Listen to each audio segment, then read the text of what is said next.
Hello friends, welcome to EduACS your education mentor. Friend, आज के session में बात करेंगे नीट यूजी काउंसलिंग के बारे में और फर्स्ट ऑफ ऑल देखेंगे लास्ट 24 आवर्स के अंदर क्या ऐड हुआ, क्या नया जुड़ा हमारी काउंसलिंग के अंदर। तो बेसिकली सब चीज़ें आप लोग को पहले से पता है। जो नया चीज़ हुई है पिछले 24 घंटे के अंदर, जिसके लिए हम लोग वेट कर रहे थे अपनी OMR शीट के लिए, अब OMR शीट 1 बाय 1 करके आना स्टार्ट हो गई है स्टूडेंट की ईमेल आईडी पे। जैसे NTA ने पहले अपने इन्फॉर्मेशन में बोला था कि इस बार से स्टूडेंट की ईमेल आईडी पे OMR शीट सेंड की जाएगी। तो काफ़ी स्टूडेंट्स हैं जिनके पास OMR शीट आ चुकी है। अगर आपके पास आ गई है तो that's very good. In case अगर नहीं भी आई है तो आप वेट कर सकते हो, मोस्ट प्रॉब्ली आज रात तक वरना कल तक सभी बच्चों की OMR शीट आप लोग के पास आ जाएगी। OMR शीट आने के बाद मैक्सिमम बहुत ज़्यादा 20 से पहले हमारा स्कोर कार्ड हमारे पास आ जाएगा और स्कोर कार्ड आने के बाद फिर हमारी काउंसलिंग एक्टिविटी स्टार्ट हो जाएगी। ये फ़िलहाल अगर हम लेटेस्ट देखते हैं 24 आवर्स के अंदर, तो यही अपग्रेड हुआ है कि OMR शीट आना स्टार्ट हो गई है। इसके बाद नेक्स्ट स्टेप हमारा होगा स्कोर कार्ड डाउनलोडिंग का, फिर नेक्स्ट स्टेप हो जाएगा हमारा काउंसलिंग का। कल का जो सेशन हुआ था फ्रेंड्स, उसको ऊपर देख लेते हैं। कुछ बच्चों ने कुछ कमेंट्स किए थे, उनका रिप्लाई करने की कोशिश करते हैं कि आपके क्या रिप्लाईज़ हैं कल के लिए। तो कल के लिए जो क्वेश्चंस पूछे थे कल के लास्ट सेशन में कि sir please guide us, counselling for all India quota and state quota will be held simultaneously और 1 बाय 1। देखिए काउंसलिंग का क्या शेड्यूल होता है। जब आपका स्कोर कार्ड आ जाएगा तो उसके बाद सबसे पहले जो काउंसलिंग स्टार्ट होगी और कंप्लीट होगी वो होगी आपकी MCC की। MCC यानी कि सेंट्रल गवर्नमेंट की काउंसलिंग, जिसके अंदर ऑल इंडिया कोटा या डीम की काउंसलिंग होती है। काउंसलिंग की हायरार्की ऐसी होती है कि पहले एक राउंड सेंट्रल गवर्नमेंट का होगा, वो कंप्लीट हो जाने के बाद फिर सेकंड राउंड आपका स्टेट गवर्नमेंट का एक राउंड होगा, फिर सेंट्रल गवर्नमेंट का एक राउंड होगा, फिर स्टेट गवर्नमेंट का होगा। यानी कि सेंट्रल गवर्नमेंट की काउंसलिंग आगे से लीड करेगी, वो कंप्लीट हो जाने के बाद फिर स्टेट गवर्नमेंट की काउंसलिंग होगी। इसमें थोड़ा सा इशू यहाँ पे ये आता है कि सेंट्रल गवर्नमेंट तो एक सिंगल प्लेटफॉर्म है, वहाँ पे हम सारी काउंसलिंग कर सकते हैं, बट स्टेट बहुत सारे निकाल लेते हैं, तो उस काउंसलिंग को हमको मैनेज करना रहता है।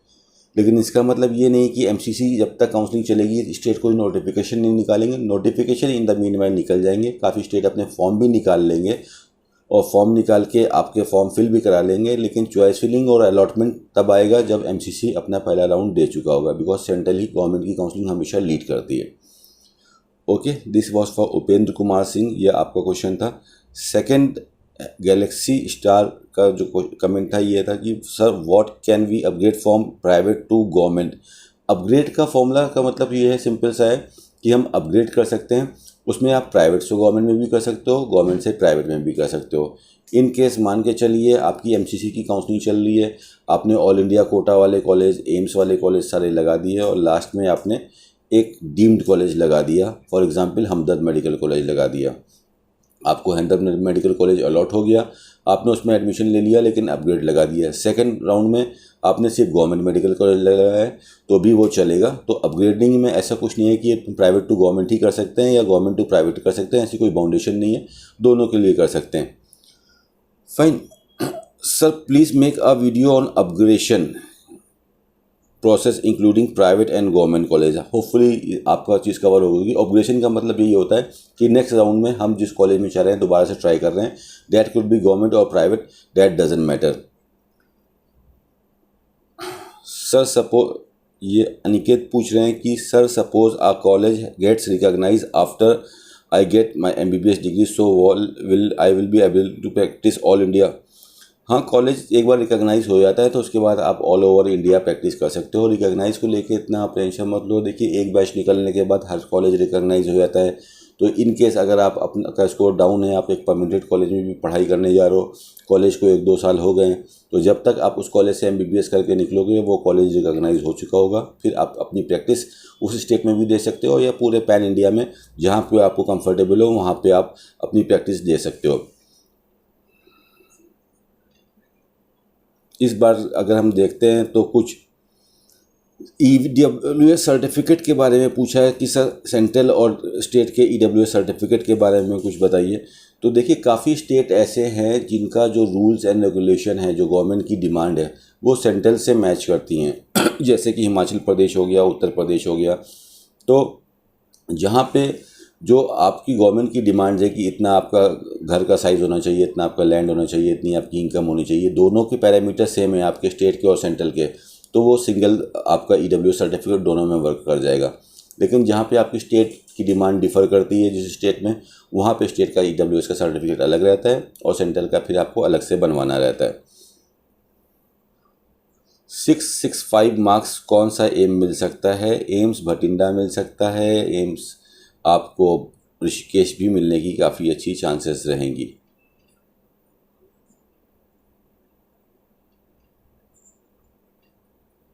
तो ये थे कल के कुछ मेजर क्वेश्चन जिसको यहाँ पे आज हमने बताया। एक और क्वेश्चन ले लेते हैं नीलम गर्ग जी का। सर, क्या होम स्टेट में भी रेसिडेंशियल सर्टिफिकेट और डोमिसाइल रिक्वायर्ड है? यस, डोमिसाइल ये हमको खुद से नहीं देखना। देखिए, इसमें थोड़ा सा एक्टिव रहने की ज़रूरत है। जो गवर्नमेंट के जो सर्टिफिकेट्स हैं वो प्लीज़ अभी भी नहीं बनवाए तो आप प्लीज़ रेडी कर लीजिएगा। डोमिसाइल एक मस्ट पार्ट रहता है। हर साल काफ़ी बच्चों के पास डॉक्यूमेंट ना पूरे होने की वजह से डॉक्यूमेंट वेरिफिकेशन राउंड में उनको बाहर कर दिया जाता है।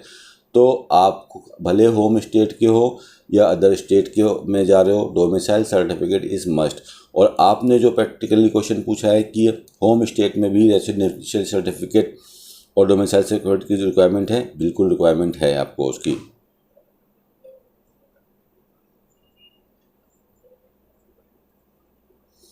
सर, मैं यूपी से हूँ।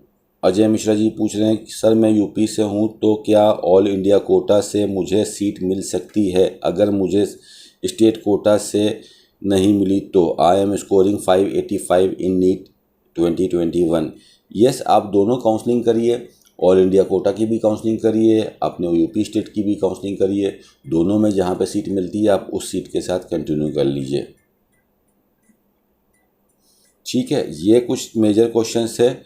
और जो आपके मेजर क्वेश्चन हैं जो आपको प्रॉब्लम कर रहे हैं, जिसकी वजह से आपको प्रॉब्लम आ रहा है, उसको आप आज के सेशन में पूछ लीजिए, कल के सेशन में उसको बताएंगे।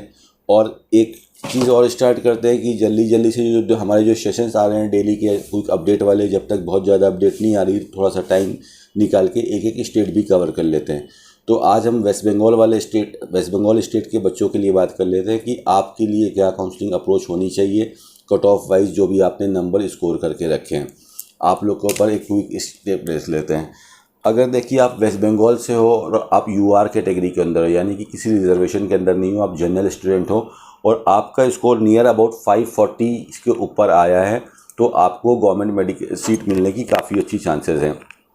548 नंबर तक, 547 नंबर तक प्योर गवर्नमेंट कॉलेज मिल जाएंगे। उसके बाद 545, 543, 540 तक जो प्राइवेट कॉलेज हैं आपके स्टेट के, जिसके अंदर स्टेट कोटा की फीसेस हैं, गवर्नमेंट सीट्स हैं जिसकी फ़ीस 3, 4, 5 लाख रुपए है, वो कॉलेज आपको आसानी से मिल सकते हैं।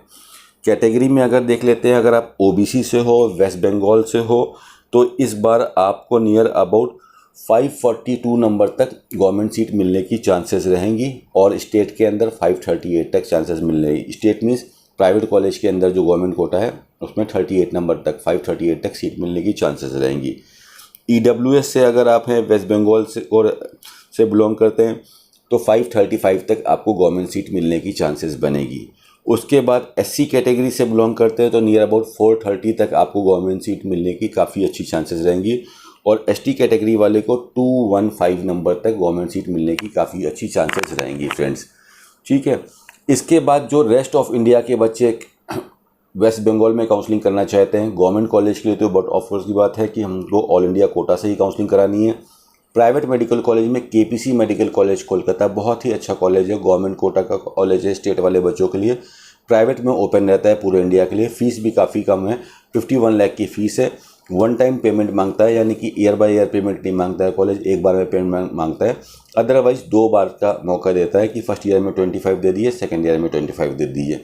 तो इस कॉलेज को भी आप टारगेट कर सकते हो, बहुत अच्छा लोकेशन है, बहुत अच्छा कॉलेज है, काफ़ी एक्सपीरियंस कॉलेज है, बजट भी काफ़ी कम है, लेकिन स्कोर आपका 550 के आसपास है, 540 प्लस है, तो यहाँ पे काफ़ी अच्छी चांसेस बनती है। KPC medical college Kolkata Jadavpur, इसके अंदर कोई भी बच्चा काउंसलिंग करा सकता है मैम कोटा से, अगर आप वेस्ट बंगाल के हो या अदर स्टेट के हो।